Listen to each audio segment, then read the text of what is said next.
Hello guys, I'm மருண். நமது solar சிஸ்டத்தில் நமது சூரிய குடும்பத்தில் 4வது பிளானட்டா மார்ஸ் பிளானட் அமைஞ்சிருக்கு. இந்த மார்ஸ் பிளானட் இப்போதைக்கு வறண்ட பாலைவன கிரகமா இருக்கு. இந்த மார்ஸ் பிளானட் ஒரு காலத்துல பூமி போன்ற கிரகமா இருந்திருக்கு. இந்த மார்ஸ் பிளானட்ல 200 கோடி ஆண்டுகளுக்கு முன்பு மழை பெய்திருக்கு அப்படின்ட்டு நாசா தெரிவிச்சிருக்காங்க. அதை பத்தி தான் நம்ம இப்போ பார்க்க போறோம். இந்த மாதிரி புது அப்டேட்டை நீங்க பார்க்கணும்னா மறக்காம இந்த சேனலை வந்து சப்ஸ்கிரைப் பண்ணுங்க. இப்போ அங்க டீட்டெயில்டா பார்ப்போம். நமது சோலார் சிஸ்டத்தில் நமது சூரிய குடும்பத்தில் மொத்தமா 8 கிரகங்கள் இருக்கு. அதுல இந்த மார்ஸ் பிளானட் 4வது பிளானட் அமைஞ்சிருக்கு. மார்ஸ் பிளானட் நமது சூரியன்லேருந்து 228 மில்லியன் கிலோமீட்டர் டிஸ்டன்ஸ்ல வந்து அமைஞ்சிருக்கு. மார்ஸ் பிளானட் நமது சூரியனை ஒரு முறை சுற்றி வருவதற்கு 687 நாட்கள் வந்து எடுத்துக்குது. மார்ஸ் பிளானட் இதோட ஒரு வருடம் வந்து 687 நாட்கள்.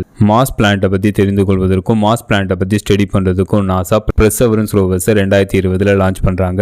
2020 லான்ச் பண்ணப்பட்ட இந்த பெர்செவரன்ஸ் ரோவர்ஸ் எப்ப லேண்ட் ஆனிச்சு அப்படின்னு கேட்டீங்கன்னா 18 பிப்ரவரி 2021 மார்ஸ் பிளானட்ல சக்சஸ்ஃபுல்லா லேண்ட் ஆனிச்சு. அப்புறம் மார்ஸ் பிளானட்ல ஸ்டடி பண்ண எக்ஸ்ப்ளோர் பண்ண ஸ்டார்ட் பண்ண ஆரம்பிச்சிச்சு. குறிப்பா 45 கிலோமீட்டர் டயாமீட்டர் உள்ள ஜெசிரோ பள்ளத்தாக்கள் ஸ்டடி பண்ண எக்ஸ்ப்ளோர் பண்ண ஸ்டார்ட் பண்ண ஆரம்பிச்சிச்சு. இந்த பெர்செவரன்ஸ் ரோவர் ஜெசிரோ பள்ளத்தாக்கள் 250 நாட்களுக்கு மேலாக ஸ்டடி பண்ணிருக்கு, ரிசர்ச் பண்ணிருக்கு. அந்த ஜெசிரோ பள்ளத்தாக்கள் சிவப்பு நிற தூசிகளுக்கு இடையில ஒயிட் ராக் வெள்ளை நிற பாறையை பார்க்குது.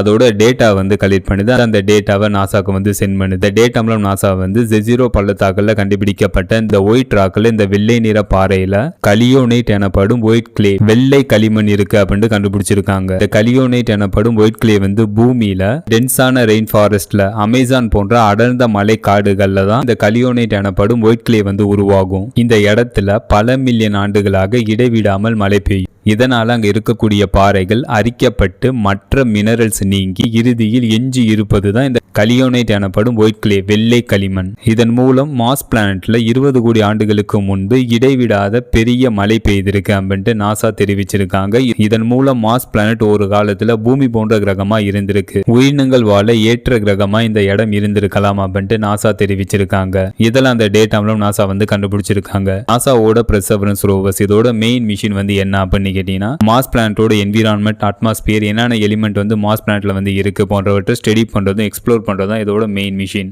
நாசாவோட பெர்செவரன்ஸ் ரோவர்ஸ் இதற்கு முன்பு மார்ஸ் பிளானட்ல என்னென்னலாம் கண்டுபிடிச்சிருக்கு அப்படின்னு கேட்டீங்கன்னா இந்த பெர்செவரன்ஸ் ரோவர்ஸ்ல உள்ள மேக்ஸி என்னும் இன்ஸ்ட்ருமெண்ட்டை பயன்படுத்தி மார்ஸ் பிளானட்ல 122 கிராம் ஆக்சிஜனை வந்து உற்பத்தி பண்ணியிருக்கு. இந்த பெர்செவரன்ஸ் ரோவர்ஸ் மார்ஸ் பிளானட்ல 1000 நாட்களை கடந்திருக்கு. அதை செலிப்ரேட் பண்ற விதமா 360 டிகிரி வியூல ஒரு வீடியோ ஒன்று எடுத்து நாசாக்கு வந்து சென்ட் பண்ணியிருக்கு. இந்த பெர்செவரன்ஸ் ரோவர்ஸ்ல உள்ள ரிம் பேக்ஸ் எனப்படும் ரேடார் இன்ஸ்ட்ருமெண்ட் மூலம் மார்ஸ் பிளானட்ல 420 கோடி ஆண்டுகள் பழமையான ரிவர் ஃபாசிலை வந்து கண்டுபிடிச்சிருக்கு. இதெல்லாம் இதற்கு முன்பு நாசாவோட பெர்செவரன்ஸ் ரோவர்ஸ் கண்டுபிடிச்சது. ஃபைனலா இந்த வீடியோ எப்படி இருந்துச்சுன்னு கமெண்ட் பண்ணுங்க. See you.